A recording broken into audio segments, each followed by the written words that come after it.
Hi, I'm Jason McCartney. And I'm Sean Ryan, and I'm a field umpire in the Australian Football League. Today Sean and I are going to tell you what it takes to become a Level 2 field umpire, which is an important step towards fulfilling your dream of officiating in an AFL match, just like Sean.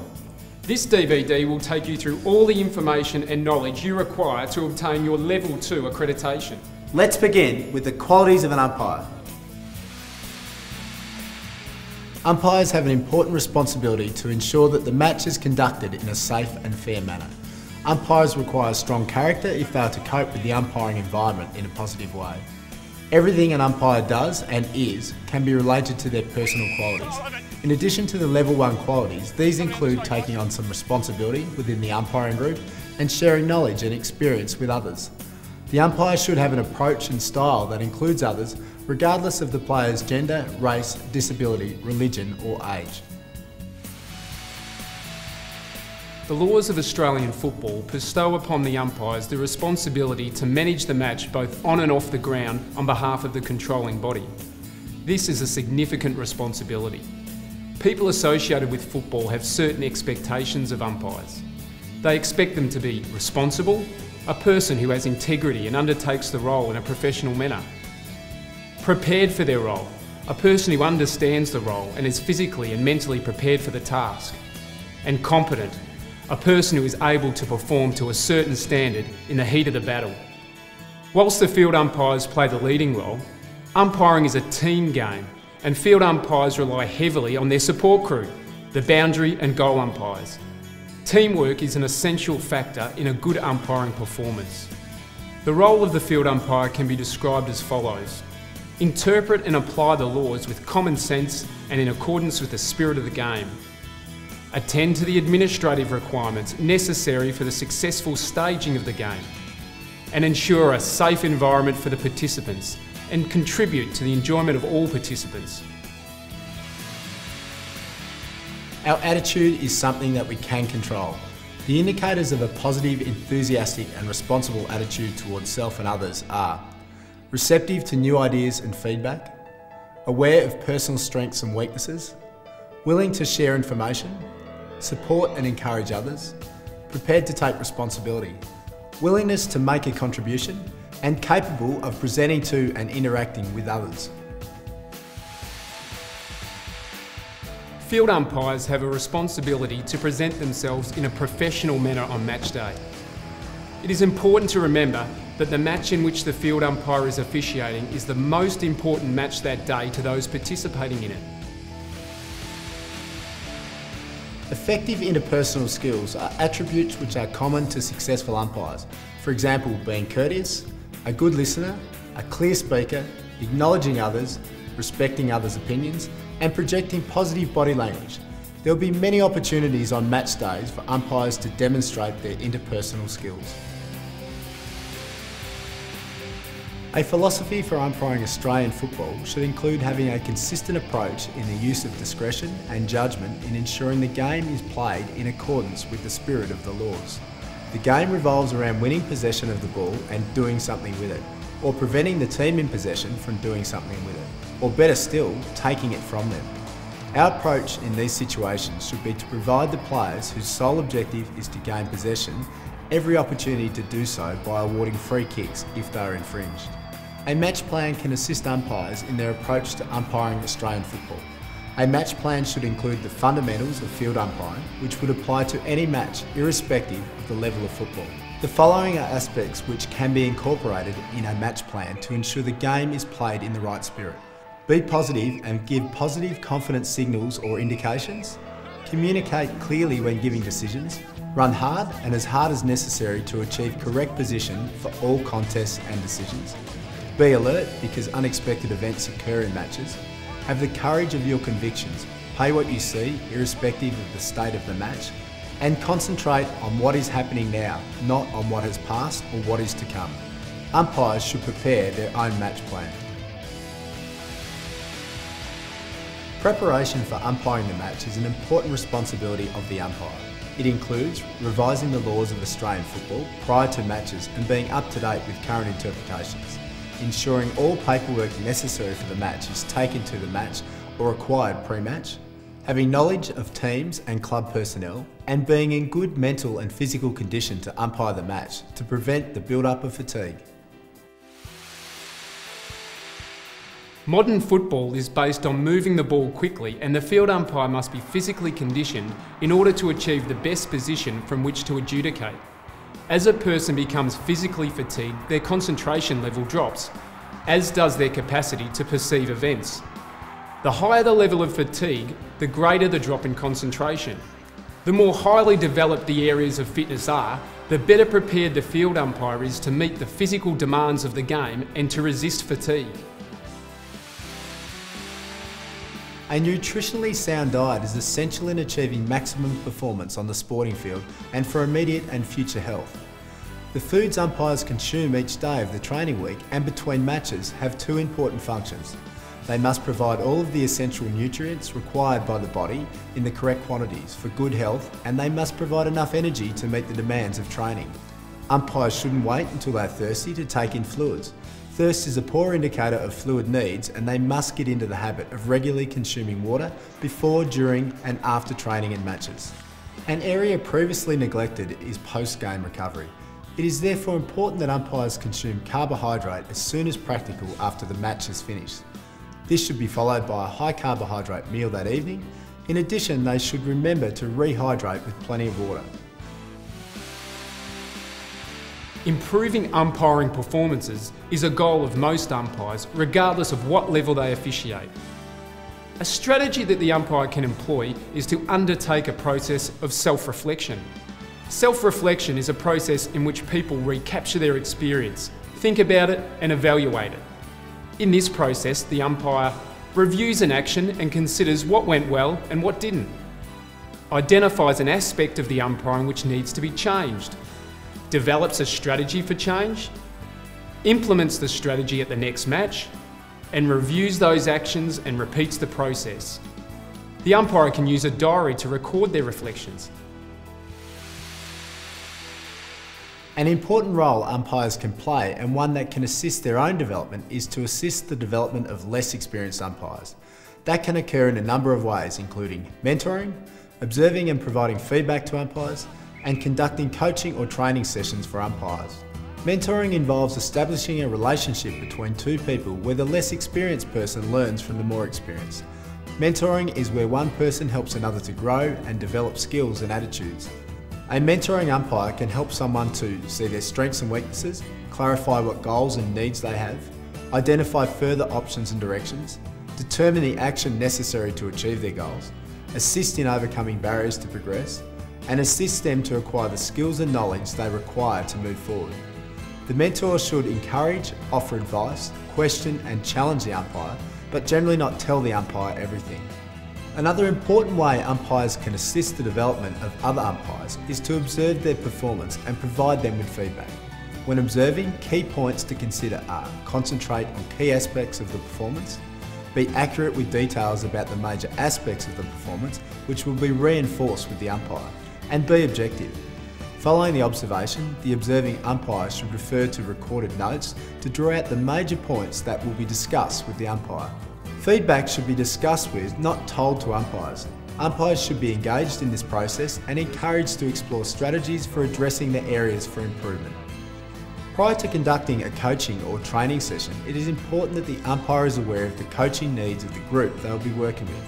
An important ingredient in presenting a coaching session, as in umpiring a match, is preparation, ensuring that you have planned the session and have the appropriate equipment to conduct the session. The umpire has a duty of care to ensure that the ground is safe for the commencement of a match. Historically, a culture has existed in Australian football that has seen umpires as fair game. It's important that umpires develop strategies to assist them to cope with the umpiring environment. Umpires can use the pre-match period to acknowledge and communicate with other participants, taking the opportunity to establish and build a relationship, particularly with players. The way in which the umpire goes about umpiring will have an impact on players, coaches, administrators and supporters. The match environment can become unpleasant with conflict between players, which the umpire will have to respond to and intervene, or it may involve abuse from players. It's important in these situations that the umpires do not let the poor behaviour of others affect their concentration and decision making. Offenders should be spoken to and, if serious enough, they should be reported. It's important for umpires to ignore the comments and to block them out of their mind. Concentrating on the task at hand will assist umpires to remain focused. After the match, it's good practice to join the players and officials in a social setting, especially if invited. It provides an opportunity to get to know the players and club officials and to strengthen the relationship with them. Umpires have a legal responsibility to exercise reasonable care to eliminate foreseeable hazards in the conduct of the match and to ensure the safety of the environmental conditions under which it is played. This responsibility is derived from both the specific laws of the game and the umpire's general authority to control the flow of the match itself. The following duties have been identified as those which umpires owe to the players under their control. Duty to enforce laws, duty to protect participants, duty to warn, duty to anticipate reasonably foreseeable dangers, duty to control and supervise the match, and monitor racial vilification. Effective communication is a key ingredient for effective field umpiring. While it's imperative that the umpire controls the match, players, officials and spectators expect this, it's also essential that they do so in a manner which encourages mutual respect and understanding between players and umpires. This contributes to creating a positive environment, which is an essential part of umpiring.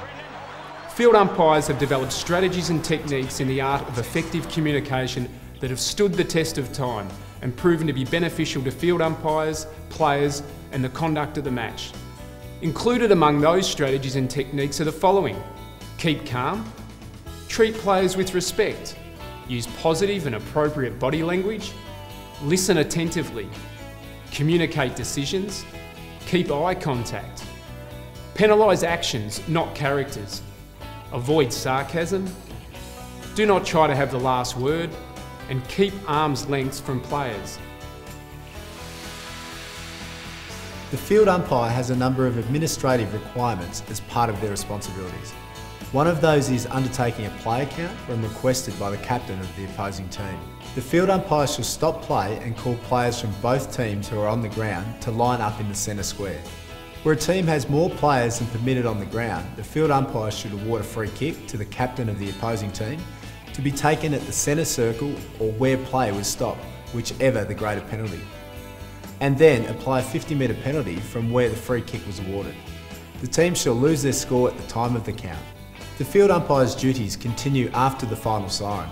A number of tasks need to be undertaken and they may include completing documentation on behalf of the controlling body, completing a report of player form, and assembling all the match paperwork for collection and forwarding. It is essential that umpires are aware of and understand what the requirements of the procedures are and can implement them correctly on match days.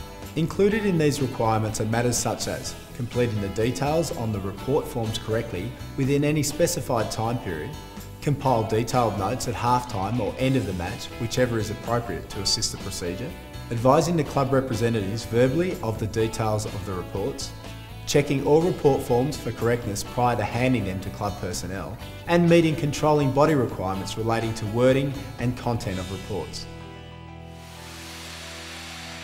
It's crucial that field umpires have a comprehensive knowledge and understanding of the laws, which are relevant to their duties and responsibilities. The spirit and intention of the laws provides a framework for interpreting and applying the laws of the game. The spirit of laws, contest for the ball, general play. The player whose sole objective is to contest the ball shall be permitted to do so. Contest for the ball in general play refers to play when the ball is loose at ground level and the players are competing with each other to gain possession or force the ball forward. The player whose sole objective is to contest the mark shall be permitted to do so. Kicks to half forward to a contest. Oh, beautiful mark! The player whose sole objective is to contest the ruck shall be permitted to do so.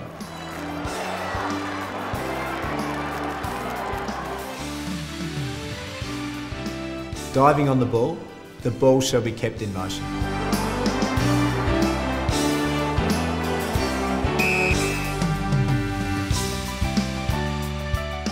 player who has possession of the ball and is held by an opponent shall be given a reasonable time to kick or handball the ball, or attempt to kick or handball the ball.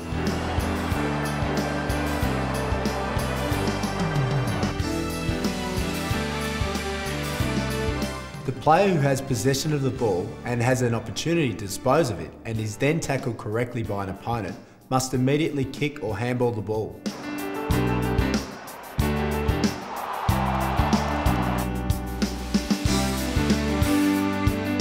The ball shall be kept in motion by permitting the team offended against to take advantage provided play is continuous.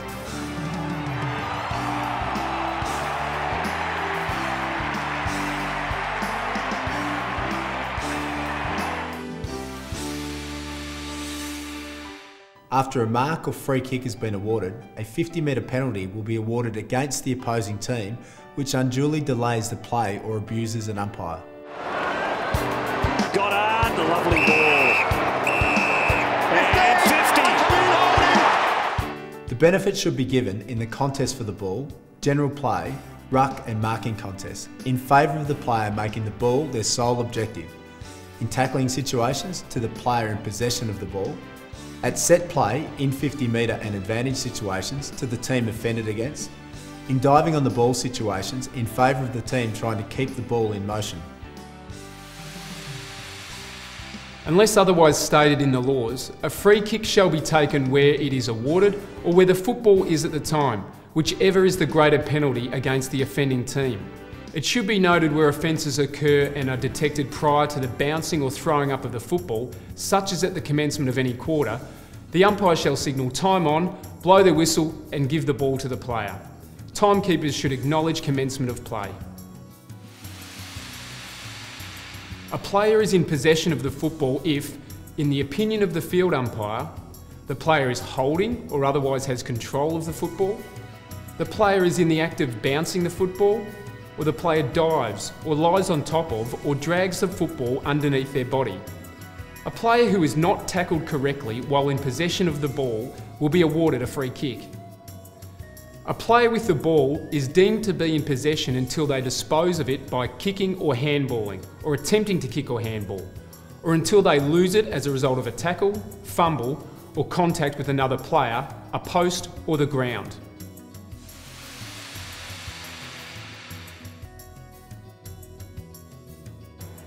The player who has possession of the ball and has had an opportunity to dispose of it and is then tackled correctly by an opponent must immediately kick or handball the ball. If the player has had a reasonable time to dispose of the ball by kick or handball after taking possession and before being tackled, then provided the tackle is legal, the player must dispose of the ball by kick or handball, otherwise they are penalised for failing to dispose of the ball in a legal manner. If the tackle pins the ball to the player in possession, then they are penalised for holding the ball. The player who has possession of the ball and is tackled correctly by an opponent shall be given a reasonable time to kick or handball the ball, or attempt to kick or handball the ball. If the player has not had a reasonable time to dispose of the ball by kick or handball after taking possession and before being tackled, then, provided the tackle is legal, the player in possession is then given a reasonable time to attempt to dispose of the ball. If they fail to attempt to do so when given a reasonable time, then they are penalised for holding the ball.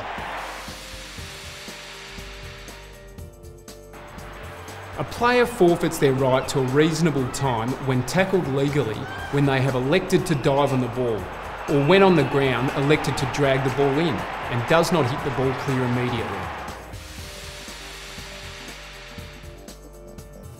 The field umpire shall bounce or throw up the ball when the player with the ball has the ball held to their body by an opponent, unless the player has had a reasonable time to dispose of the ball prior to being tackled, in which case a free kick shall be awarded for holding the ball. A player disposes of the ball correctly with either a kick or handball where the ball must be hit with a clenched fist. A player will be penalised for incorrect disposal if they deliberately drop the ball, including letting it go immediately prior to being tackled or putting it on the ground, or bounces the ball after or just before the tackle, or throws or hands the ball on. Umpires should be alert for players who scoop the ball tunnel ball fashion between their legs and for players on the ground who scoop the ball off the ground. A scoop is defined as placing the hands on, behind or under the ball and propelling it. The umpire needs to be alert for players who deliberately stage or play for free kicks. Free kicks will not be awarded to players in possession of the ball who, when tackled legally from behind, fall forward to the ground, dragging the tackler on top of it. Sometimes a player with the ball deliberately ducks their head as they are about to be tackled, causing the tackle to appear incorrect when it is in fact legitimate. In this circumstance, the player with the ball must dispose of it correctly or be penalised for holding the ball, depending on whether there has been prior opportunity to dispose of the ball prior to being tackled. A player who butts their opponent's body with their head is not deemed to have been infringed against and will not be awarded a free kick. A player executes a tackle correctly if the player being held is in possession of the ball and that player is held either by the body or playing uniform below the shoulders and above the knees. A shepherd is using the body or arm to push, bump or block a player who does not have possession of the football and who is no further than 5 metres away from the football at the time when the push, bump or block occurs. Other than prohibited contact, a player may make contact with another player by using their hip, shoulder, chest, arms or open hands provided the ball is not more than 5 metres away from the player. By pushing the other player with an open hand in the chest or side of the body, provided the ball is not more than 5 metres away from the player. By executing a shepherd, providing the ball is not more than 5 metres away from the player. A field umpire shall award a free kick against a player who has made prohibited contact with an opposition player. A player makes prohibited contact with an opposition player if they make contact with any part of their body with an opposition player above the shoulders or below the knees, pushes an opposition player in the back, holds an opposition player who is not in possession of the ball, pushes, blocks, holds an opposition player, or deliberately interferes with the arms of an opposition player who is in the act of marking or attempting to mark the football, pushes, bumps, holds or blocks an opposition player when the football is further than 5 metres away from the opposition player or is out of play, pushes, bumps, holds or blocks an opposition player who is contesting a bounce or throw up by a field umpire or boundary throw-in, charges an opposition player, trips or attempts to trip an opposition player, whether by the use of hand, arm, foot or leg. Accidental trips, for example a slipping of a tackle, should not be interpreted as intentional, reckless or negligent trips with regards to a reportable offence. Bumps or makes forceful contact to an opponent from front on when that player has their head down over the ball.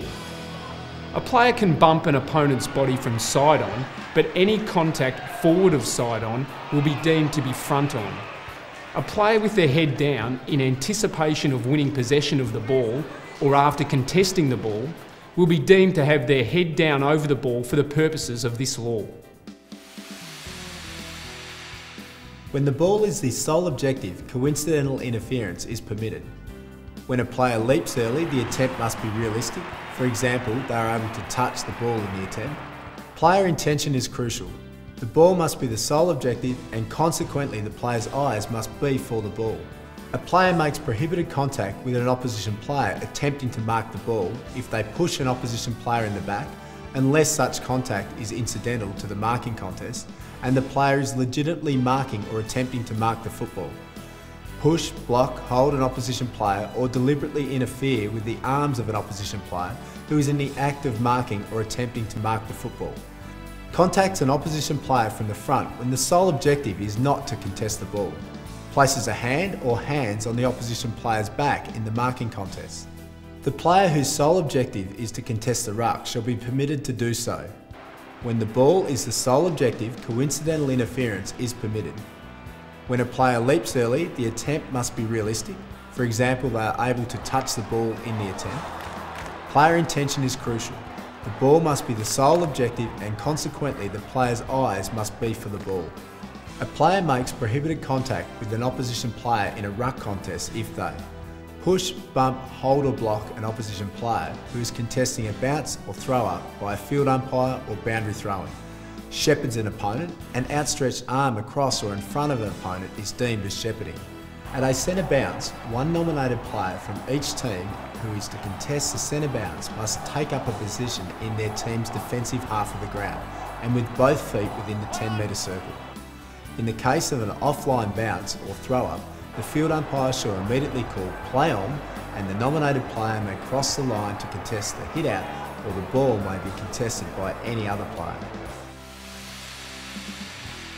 A free kick will be awarded against a player or official who uses abusive, insulting, threatening or obscene language to an umpire, behaves in an abusive, insulting, threatening or obscene manner towards an umpire, intentionally, recklessly or negligently makes contact with an umpire, or enters the centre circle when the field umpire is in the act of bouncing or attempting to bounce the football or throwing up the ball.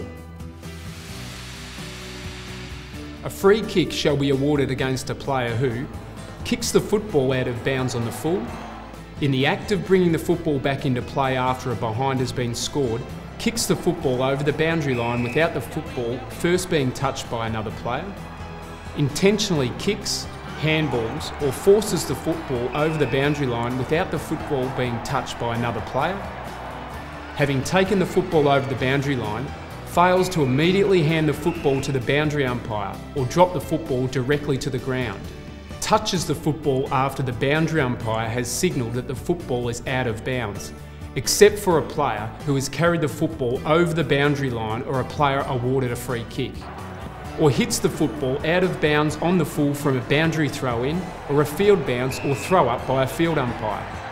A free kick cannot be awarded for out of bounds on the full if the umpire hears the first sound of the siren prior to the ball crossing the boundary line. A free kick shall be awarded against a player or official who intentionally shakes a goal or behind post either before or after a player has disposed of the football, which may affect whether a goal or behind is scored. If a player on the defending team is shaking the goal post and a goal is scored, the field umpire shall not award a free kick, signal all clear, and a goal should be recorded. A field umpire shall award a free kick against a player or official who is reported for a reportable offence. A free kick shall be awarded against a player or a team where the field umpire is of the opinion that an official of the team intentionally, recklessly or negligently interferes with the football, a player of the opposition team or an umpire. The player is engaging in time wasting, which is unnecessarily causing a delay in play. For example, by not allowing the ball to be brought into play prior to or when directed to do so by the field umpire. A player has lifted a player or has climbed on the shoulders of a player from the same team, or a player uses abusive, insulting, threatening or obscene language or gesture. Trainers and runners are included in a team's count. At a centre bounce or throw up, once the umpire has commenced their approach, no player may enter the centre square until the ball is bounced or thrown up. When a breach of this law occurs, the free kick is awarded to the player of the opposing side nearest the centre circle.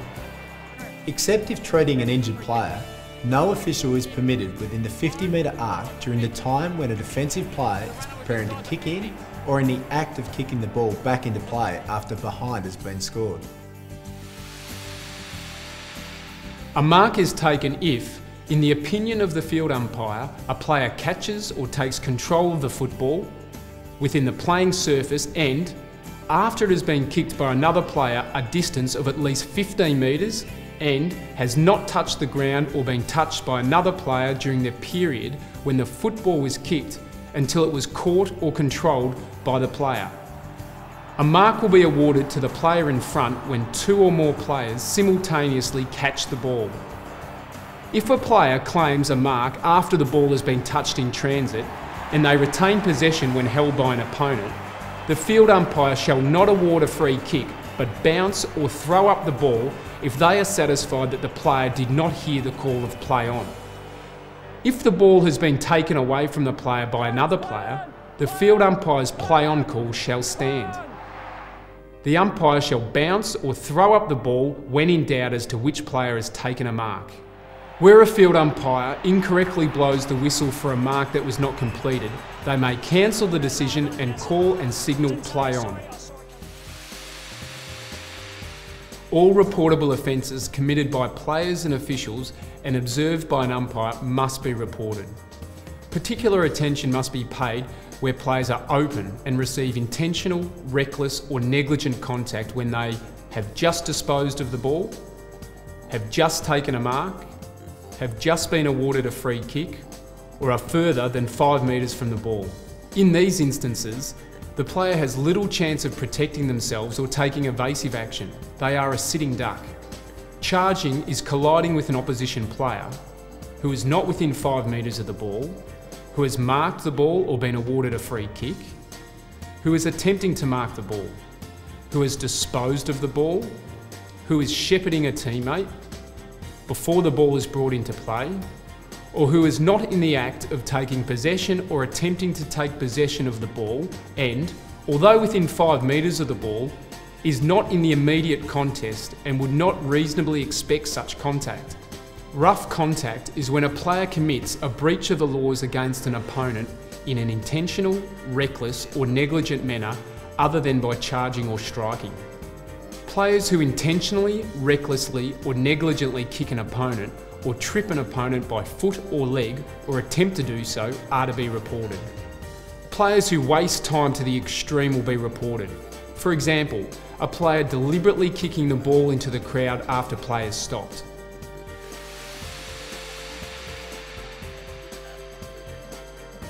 In instances where a player questions a decision in a manner which is neither demonstrative or abusive, the umpire should talk to them and attempt to resolve the player's concerns.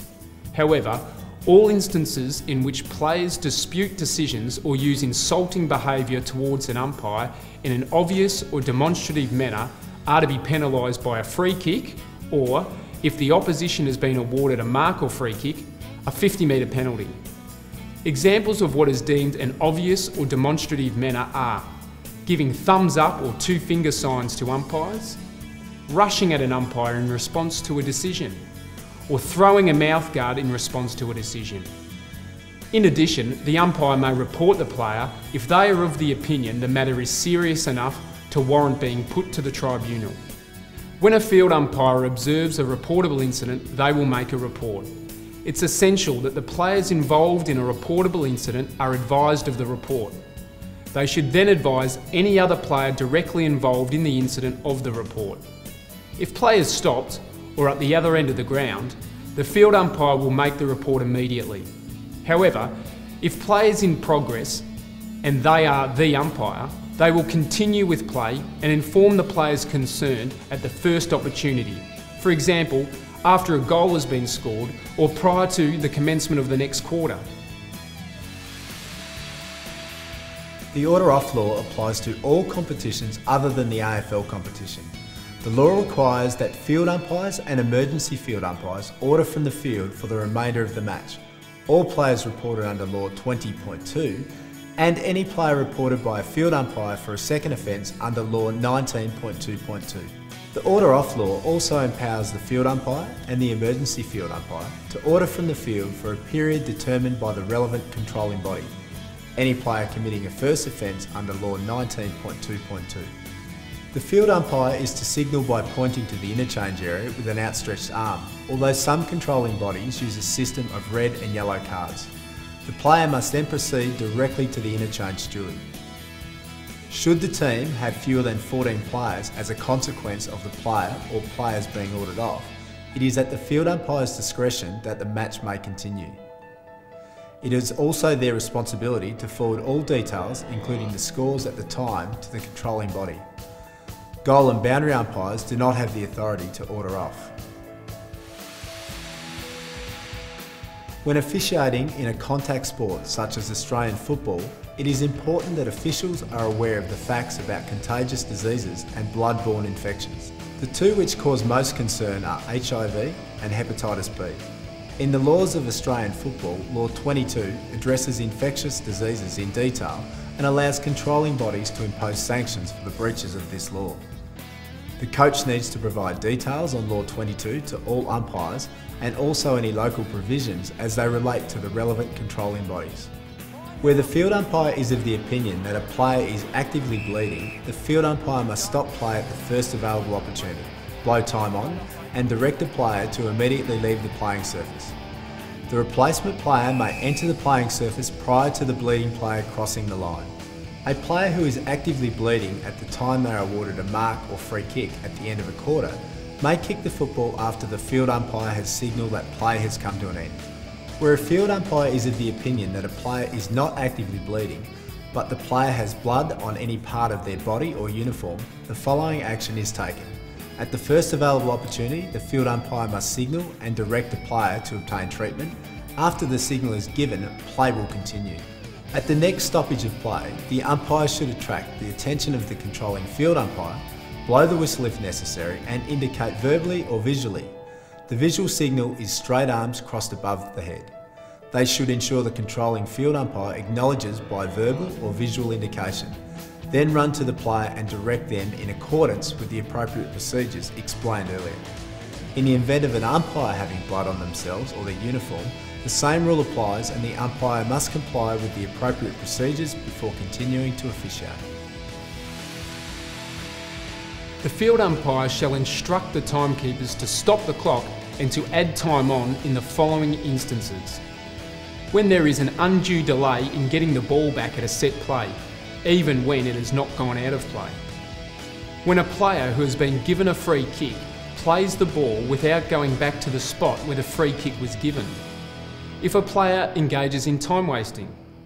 If a player on the defending team disposes from behind the goal or behind lines and the ball hits either a goal or behind post, the field umpire shall give the player the ball to recommence play. If a stretcher is required to transport an injured player from the ground, play will not recommence until the stretcher has left the playing arena. And when a player has to leave the field because of the blood rule, the timekeepers should stop the clock when the field umpire crosses their arms to signal they are going to bounce or throw the ball up. The field umpire shall adopt the following procedure for signalling time on to the timekeepers. To signal the commencement of time added period, the field umpire shall blow their whistle and raise one arm above their head. To signal that the time added period has elapsed, the field umpire shall again blow their whistle and raise one arm above their head, except if that blowing their whistle would interfere with play. They would just raise one arm above their head. Whilst the ball must be kept under observation at all times, it's important for field umpires to be alert for potentially volatile situations, such as a player knocked down after disposal or after taking a mark or when shepherding. These situations should be trigger points to be alert. Maintaining the best possible position in relation to play and players is a very important skill in the field umpire's preparation. Accurate and consistent decision making can only occur if the field umpire gets a good look at the situation. Running is crucial to maintaining and achieving good position. The ability to sprint is an attribute of successful umpires, and they use this attribute to maximum benefit during a match. Knowing when and where to run is the key to maintaining correct position in relation to the play. Starting the match. The umpires will decide who will commence the match as the umpire prior to leaving the umpire rooms and entering the arena. Control and positioning. Cooperation, communication and concentration are essential. Only the umpire will instigate a change of control. Under no circumstances will number 2 instigate a change of control. Control general play. As a general rule, the umpire in control is responsible for awarding all free kicks and marks. Centre bounces and throw-ups. When the decision has been made as to who will commence the match as the umpire, they will bounce or throw up the ball to start the first and second quarters. The other umpire will bounce or throw up the ball to start the third and fourth quarters. Positioning. The ground is theoretically divided in half by the minor axis. Prior to the commencement of each quarter, the umpires decide which half they will operate in for the first bounce or throw up. For the bounce or throw up, the umpire makes their approach along the minor axis. This may be varied slightly if ground conditions prevent a good approach.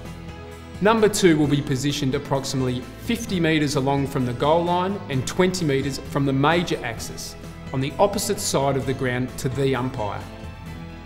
After each goal, the umpire will give the all clear and then move to a position approximately 50 metres along from the goal line and 20 metres from the major axis and on the same side of the ground to which the first boundary umpire runs. This position may vary according to the ground size. In doing this, the umpire then becomes number 2. Number 2, at the time the all clear is given, will move to the centre square to receive the ball from the second boundary umpire. Number 2 then becomes the umpire. Boundary throw-ins. The spot where the ball went out of bounds will determine which side of the ruck contest the umpire will stand. If the spot is within a kick of goal, they will stand on the long side. On all other occasions, they will stand on the short side. In either position, the umpire must be side on and slightly forward to the players contesting the hit out at the point of contact.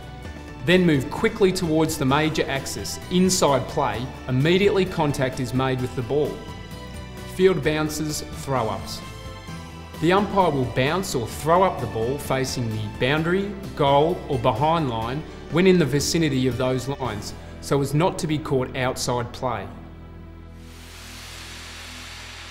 To provide for a fair contest, the bounce or throw-up must be reasonably straight, allowing opposing ruckmen to contest the ball without either one being disadvantaged by the direction in which the ball travels, and high enough to enable them to leap into the air to contest the descending ball. The basic fundamentals of umpiring apply when bouncing or throwing up the ball. Watch the players, not the ball. The whistle is the umpire's best friend. It is a key tool with which to control the match. The whistle should always be blown strongly. A strong, long whistle reflects confidence. Short, sharp, soft, weak whistles can be indicative of a lack of confidence in the decision, or of hesitancy or uncertainty. A motto which emphasises this is, if you have to blow it strong and long. Visual signals and indications are a very important means of communicating a decision. A range of standard signals and indications have been developed with the view to creating consistency amongst umpires. The manner in which the signal or indication is performed is also very important. It should be performed in a positive, clear and decisive manner, leaving no doubt in people's mind as to the confidence the umpire has in the decision. When performing signals and indications, the umpire should always keep the players under observation. Visual indications are used to communicate infringements and should be accompanied by a verbal explanation of the decision. For example, push in the back, your free kick number 7.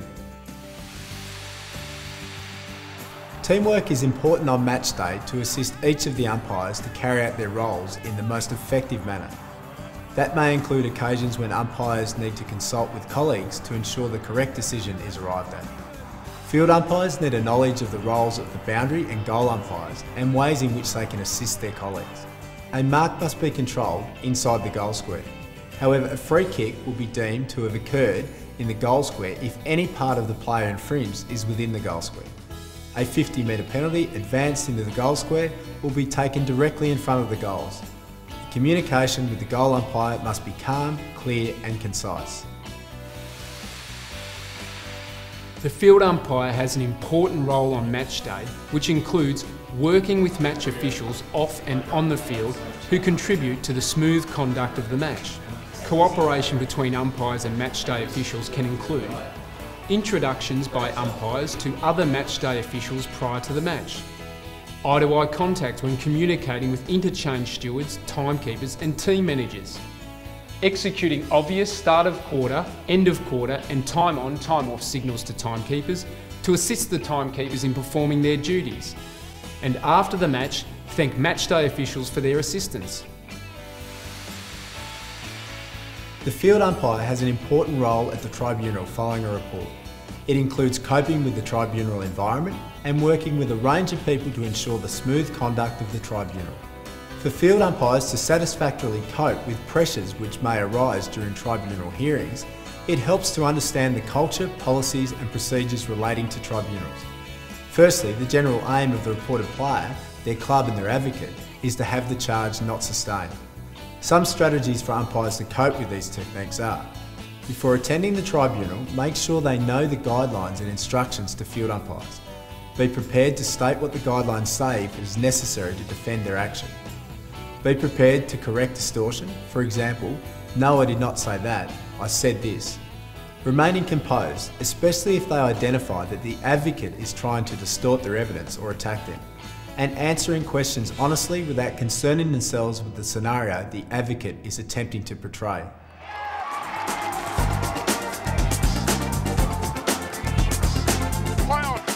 So there you have it, everything you need to become a Level 2 field umpire. Good luck with obtaining your accreditation, and hopefully I'll see you out in the thick of the action with me being part of the game in the AFL. We'll catch you soon. Bye for now.